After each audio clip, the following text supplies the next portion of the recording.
Why Project Mugetsu is a waste of time. In this video, I'll be describing my experience with Project Mugetsu and why I think the game is just a total waste of time. Now let's get straight into this discussion. So I loaded into Project Mugetsu and immediately got flashbacks to Project Slayers, as the game basically had the same intro menu. I knew right then and there that this game would probably be a waste of my time, but again, I entered the character creation anyway. I noticed on the right side that there was a spin system for clans. The red flags were there definitely, but I still pushed on and rolled for my clan. Not to mention the clans are completely unbalanced, just like Project Slayers, and promote a pay-to-win formula I simply don't respect. And that was just the tip of the iceberg of what was to come with this game. I finally loaded into the game and was met with two choices: to become a Soul Reaper or a Hollow. Again, completely took me out of my immersion because there was no storytelling whatsoever, and I knew exactly how this game was going to play out before even starting it. I initially was going to go Hollow until I found out how horrible the Hollow progression was in the game, but more on that later. I ended up picking Soul Reaper and started to explore the empty, soulless Kamakura town that they presented me, and it was pretty lore accurate, I guess. One issue I found is that there is absolutely no instruction after you pick your route, so you have to go around wandering aimlessly trying to find the best quests to do, which most were boring and meaningless anyway. I found two different types of quests in the game. You had your basic bandit beater quest,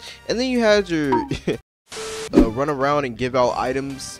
They had me deliver pieces at one point and tickets. Top tier gameplay if you ask me. Even though I knew I wouldn't like this game just off playing it for 20 minutes, I still wanted to give the game a chance like I do with all games. My first hour of Project Mugetsu was indeed miserable. I found the few basic bandit beater quests and did them all the way till I was around level 25 to 30. Then I wanted to figure out how to get my Shikai. I went to YouTube and found over 3,000 guides already posted from YouTubers obviously trying to milk the game. So I found out in order to get your Shikai, you must meditate in Soul Society. Before I entered Soul Society, I grinded my levels just a bit more and got around to level 45 to 50 and then proceeded onward. I went to Soul Society and realized that it was just an empty husk of land with no interactivity whatsoever. You had two bosses you could fight there, and that was Toshiro and Gin. And the bosses in this game absolutely horribly designed and were super laggy and buggy when I fought them, and it made for some really unenjoyable fights. I actually thought that Project Slayers actually had more enjoyable fights, and even those fights in that game were pretty bad. Unfortunately, I was left disappointed with how Soul Society was made, and essentially was made into a boss rush area and a meditation area for the game. But after I was done fighting some bosses in Soul Society for about an hour,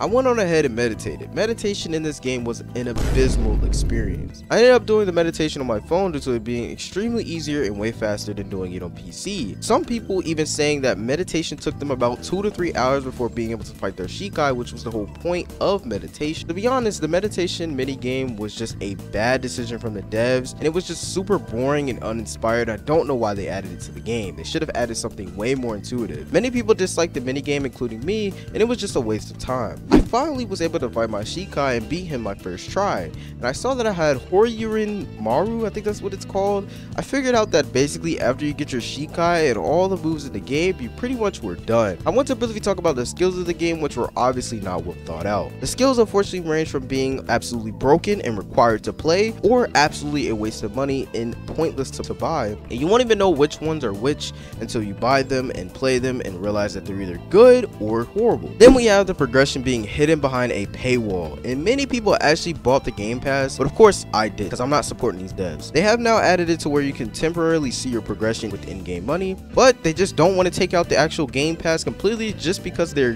greedy and they're just money hungry. So I ask you now, was the game ready for release with so little content? Of course the answer would be no. I mean, Infernasu, a tester for the game, literally said the game was not ready for release. Speaking of tester, multiple testers gave their opinions about the game, stating that it was tedious, and guess what the owner said? I don't care, and simply released the game anyway. So you tell me if the game was destined to fail or not. And it seemed from the start that the devs only cared about making money and manipulating the Project Slayers and Bleach community at will. But we of course have to now talk about Hollow progression, which was of course so much worse if you played the game. Hollow progression in Project Mugetsu is the definition of boring. To turn from a Hollow to a Baszucki, it will take about 7 to 10 hours of pure boredom. From regular Hollow to Minnows, you must eat other Hollows and obtain 650 250 EXP, then Minos, where you must stay alive for an hour and 45 minutes, which really means you must AFK in the game for almost 2 hours while the developers reap your soul for premium payout. If you don't know what premium payout is, it's basically where a dev makes a certain amount of money from you being a premium member who stays in the game for a certain amount of time. So basically, if you ever wonder why devs implement such painful, boring grind, it was for the max amount of money possible off of their players.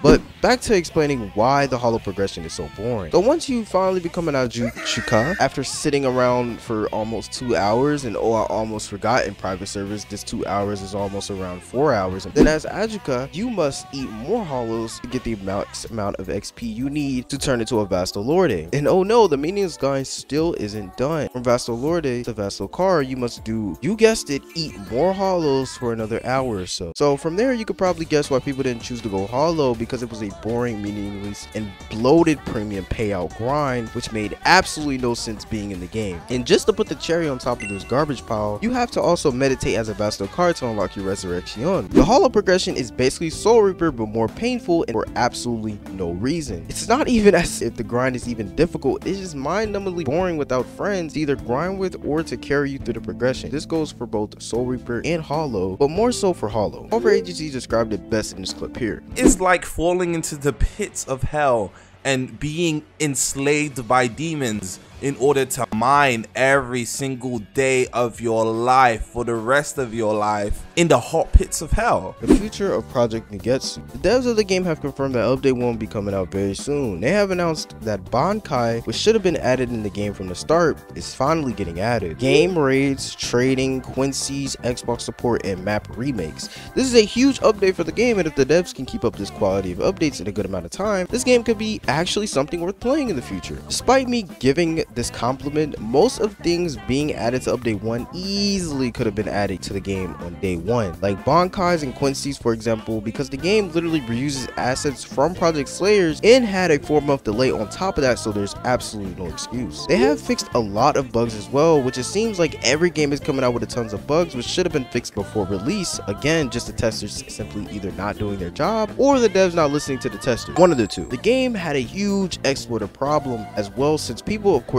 didn't want to grind because the grind was unbearable and just intolerable. I'm not going to promote hacking, but again, what did the devs expect people would do? But I do commend them for trying to stop exploiters, and some games won't even try to do that, so I have to give them props on that end. It seems as if right now the devs really do want this game to succeed, but a few too many mishaps and bad decisions regarding the grind in the game, having the same problems as Project Slayers, really makes it hard for me to recommend playing this game in its current state. I believe with tons of work it can be decent one day, but to simply put it, Project Mugetsu is another great looking game that has potential, but unfortunately has horrifyingly bad progression and uninspired gameplay. But as I say in every video, if you got enjoyed this video and you would like to see more content like this one, make sure you do leave a like and subscribe to the channel, and I will see you guys in the next video.